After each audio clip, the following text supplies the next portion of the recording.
Ay, México. Esto es podcast. Esto es el podcast de Access Zamudio Podcast. Octubre 2011. Los mexicanos tenemos la costumbre de culpar a otras personas por los hechos. Que si México perdió en el Mundial fue por el árbitro, que si México no prospera es por el presidente, que seríamos ricos si los españoles no nos hubieran conquistado, que seríamos potencia si los Estados Unidos no nos hubiera quitado toda la parte norte de nuestro país.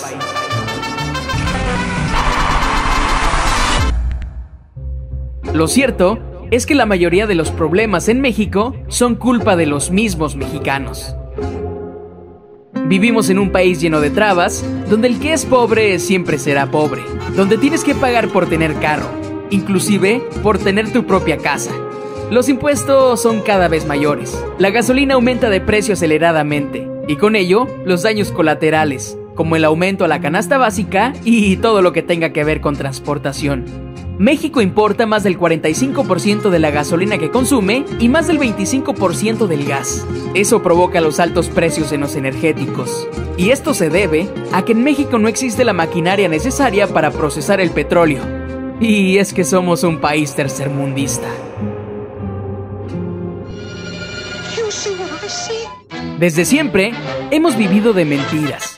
El gobierno solo nos cuenta una parte de la historia. Y la otra parte la cuentan los medios de comunicación a su propio juicio. Desde chicos nos han dado la idea de ver a Miguel Hidalgo como un héroe, como el iniciador de la independencia. Y la verdad es que solamente quería cambiar el tipo de gobierno, pero que siguiera bajo el dominio español. Además que nunca gritó ¡Viva México! El verdadero iniciador de la independencia fue José María Morelos. ¿Los niños héroes? ¿Por qué niños si ya todos eran mayores de edad? Inclusive, unos tenían hasta hijos. Además que ellos estaban ahí porque cumplían un castigo. Los verdaderos defensores fueron irlandeses y escoceses, cosa que jamás los libros de texto lo dicen.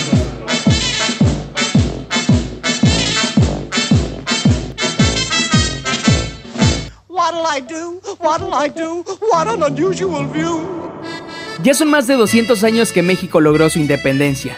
En aquel tiempo, unos querían monarquía, pero no sabían por qué rey votar. Otros pedían república, pero no se decidían si federal o centralista. El gran problema que tenemos los mexicanos es que queremos implementar nuestra ideología cueste lo que cueste.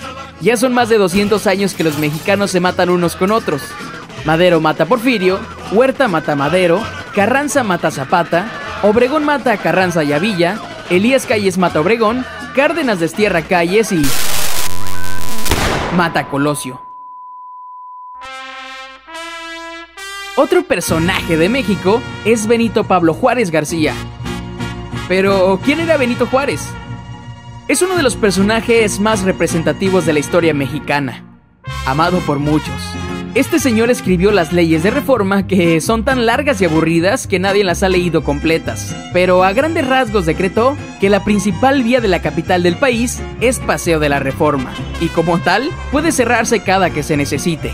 Por ejemplo, si una refresquera quiere hacer un festival del Día del Niño, si a 20 panzones se les antoja salir a pasear en domingo en bicicleta, o si un político paranoico decide instalar ahí su plantón.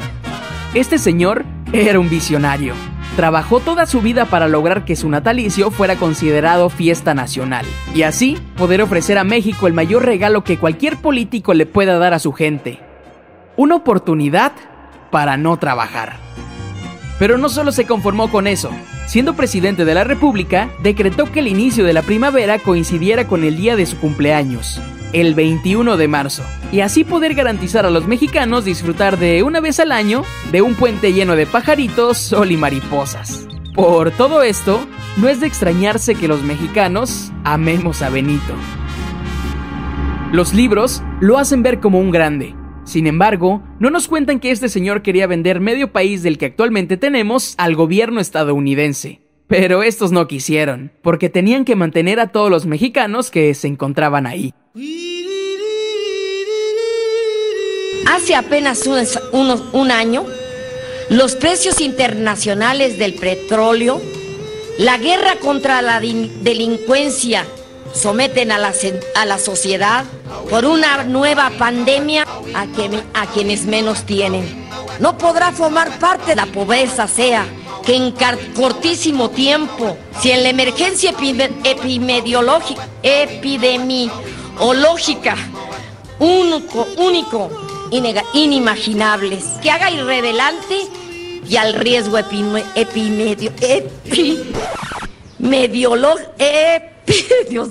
epidemiológico fue exponencial la legitimidad de un gobierno para que los niños lean mejor y a la hora que tenga que hacerlo no se equivoque con algunas palabras. Esta señora es Elba Ester Gordillo, maestra de vocación y dirigente nacional de los maestros en México. De esta institución ha recibido más de 93 millones de pesos. Además que tiene presencia en el IFE, en el ISSSTE y en la Lotería Nacional. Es una de las tantas ratotas en México y cuenta con todo un reino de corrupción. Si a una maestra de educación se le dificulta leer, ¿qué será de sus alumnos? Las pruebas de que México viene pasando por una crisis de educación son muchas. Último lugar de los 33 países de la OCDE, 4 millones de niños que no tienen educación básica, los 7 millones de personas analfabetas, el 50% de maestros reprobados en exámenes de conocimiento. De 25 niños que entran a la primaria, solo 3 logran un título universitario. Millones de niños mexicanos haciendo planas, copiando párrafos, memorizando fechas, acumulando la ignorancia en forma de datos inertes. Millones de niños mexicanos que aprenden todo sobre los héroes que nos dieron patria, pero que no se les educa para que sepan cómo ser ciudadanos activos en ella. Millones de niños mexicanos coloreando figuritas de los héroes mexicanos muertos, memorizando historias de victimización, rindiéndole tributo al pasado antes de pensar en un futuro. Sobrevivientes de una educación construida a base de mitos, enfocada a producir una identidad nacional. Y vaya que lo han logrado. México, el país que produce personas orgullosamente nacionalistas, pero educativamente atrasadas. México, el país que enseña a sus habitantes a lidiar con un entorno que ya no existe. Los problemas que ocasionan esto son muchos. Sin embargo, la más importante es que a los gobernantes no les interesa dar una buena educación, ya que es más fácil dominar a un pueblo ignorante donde los puedas comprar con despensas. En cambio, una sociedad educada pediría rendición de cuentas, cosas que los gobernantes actuales no pueden y no quieren dar. Interrumpimos este mensaje para dar otro mensaje. Latinoamericano. Haz de cuenta, que les quería comentar, de que México, gana otras medallas en los Juegos Panamericanos. Y entonces, México gana otras medallas, ¿verdad? Y en las pruebas, ¿verdad? Las pruebas que ganó medallas de oro, es en la prueba de levantamiento de gente, oro para México. Tiro de bala con cuerno de chivo, es también oro para México. Y por última medalla es el lanzamiento de granada, oro para México también. Felicidades para México, felicidades para todo el pueblo mexicano, ¿verdad?, que apoyó. Y pues, felicidades de nuevo y vamos por más, yeah. Este año cumplimos 200 años de la independencia de nuestro país. 200 años de muertes, de corrupción, narcotráfico, de mentiras, de represión, y todavía lo celebramos. Somos un país unido, sí que lo somos, pero solo cuando hay fiesta y alcohol. Celebramos la independencia sin saber quiénes eran los que lucharon y por qué lo hacían. La ignorancia es parte del mexicano. ¡Ay, pa' verga! ¡Puro sonoro, hijo de su parra puta bomba, man!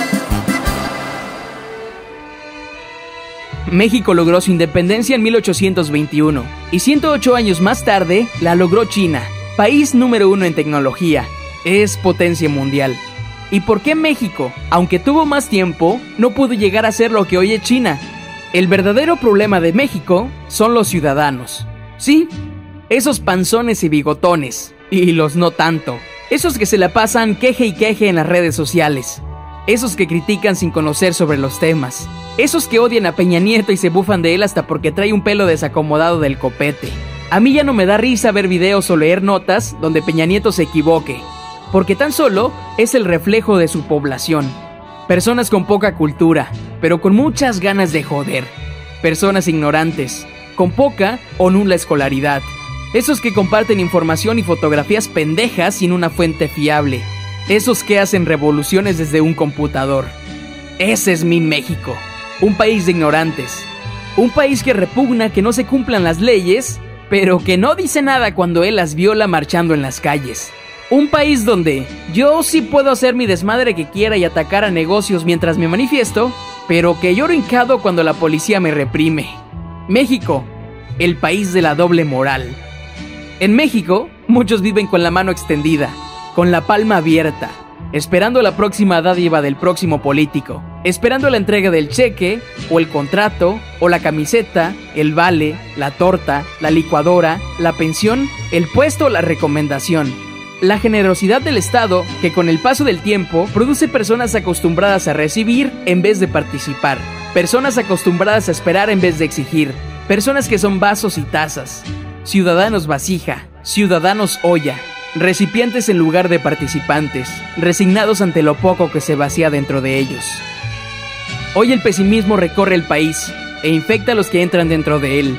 México vive obsesionado en el fracaso, con la victimización, con todo lo que pudo ser y no fue, con lo perdido, lo olvidado, lo maltratado. Vive en la fracasonomía. El pesimismo persiste ante la realidad que parece inamovible. Muchos piensan que la corrupción nunca puede ser combatida, los políticos no pueden ser positivos, la sociedad no puede ser movilizada, la población no puede ser educada, los buenos siempre sucumben, los reformadores siempre pierden. La luz al final del túnel solo ilumina el tren a punto de arrollar a quienes no pueden eludir su paso. Los mexicanos siempre se tiran al vacío desde el castillo de Chapultepec, pero nunca logran salir de allí. Por eso, es mejor callar, es mejor ignorar, es mejor emigrar.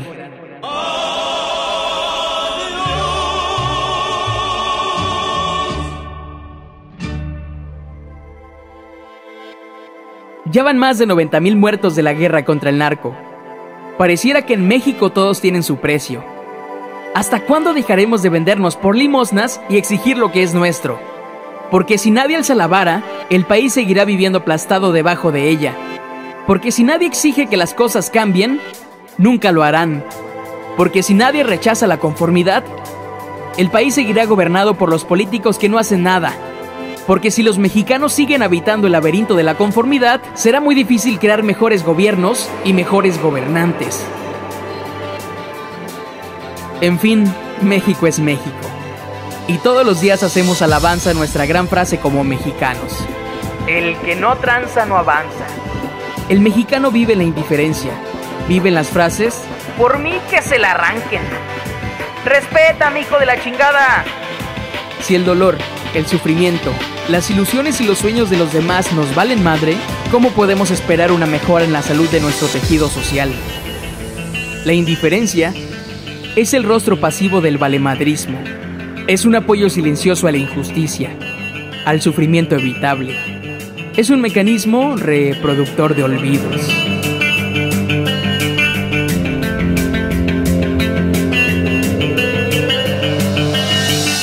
En México existe todo lo bello. La gastronomía, las pirámides, la cultura. Pero desgraciadamente también existen los mexicanos.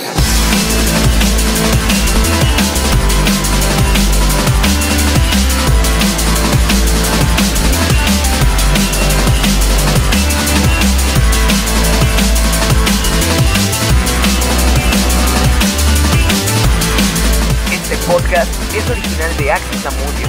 Los diálogos que se muestran en este podcast son originales de Access Amudio, además de adaptaciones de películas, medios de comunicación, frases de grandes pensadores y